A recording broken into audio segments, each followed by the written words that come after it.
Good morning, Year 9. This is a creative writing tutorial for those who couldn't make the live Teams lesson.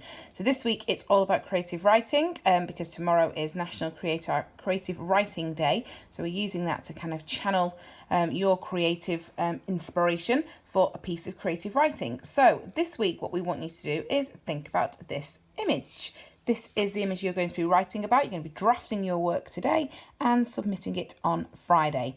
So the best thing to do with creative writing is to always start with your vocabulary. So look at the picture, first 5 to 10 words that come into your mind. Okay, these really, really simple words. And then what you can do as part of your redrafting process is you can use a thesaurus. There's plenty online. I think you can use an iPhone app as well to upgrade that vocab. So we're talking about sophisticated vocabulary later on.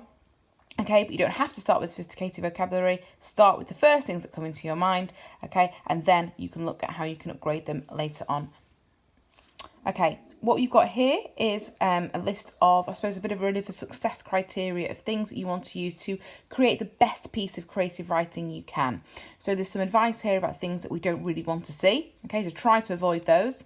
And what's perhaps more important and more helpful to you is this list here, a really helpful checklist, a really helpful success criteria of things that you can include when it comes to creative writing.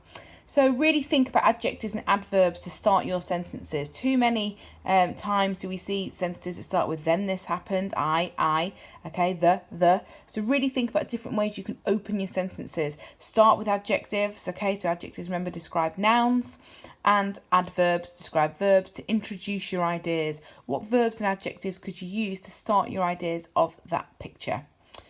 Think about verbs rather than pronouns as well, where you can. So this picture really is all about action, isn't it? Describing the action.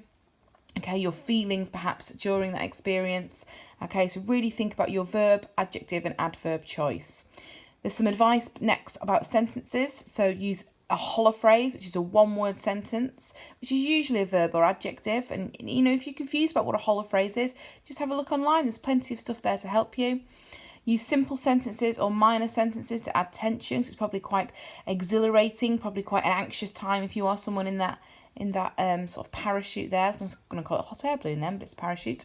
And really think about varying your sentence length. Variation is so important when it comes to creative writing. So we want to see a variation of simple sentences and complex sentences for different effects.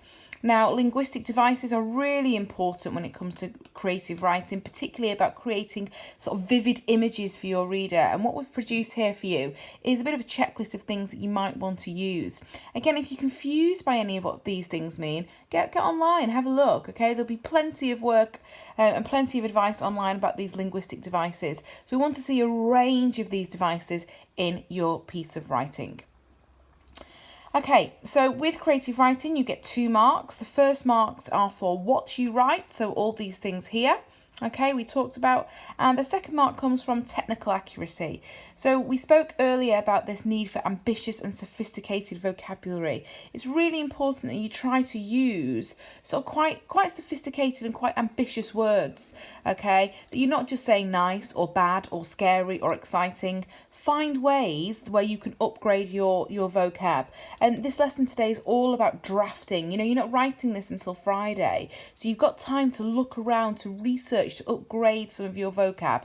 So go for it. Go for, okay, so the best words, the most exciting words that you can find. Secondly, sentence structure is really important. Okay, variation is the key when it comes to English creative writing.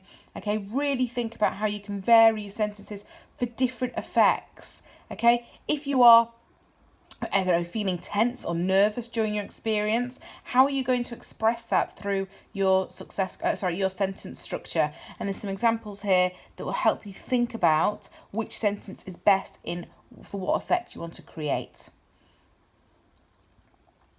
You must use paragraphs in your writing. So paragraphs are really, really important. And, you know, I think sometimes they can be a little bit hard to produce on GCSE Pod, but really think about your paragraphing, really think about your sentences. And again, there's some really handy top tips here of how you can choose a different range of punctuation, how you can perhaps get a semicolon into your writing, how you can include ellipsis in your writing. Okay, so there's some really helpful tips there of how you can upgrade your sentences and your paragraphs and your punctuation.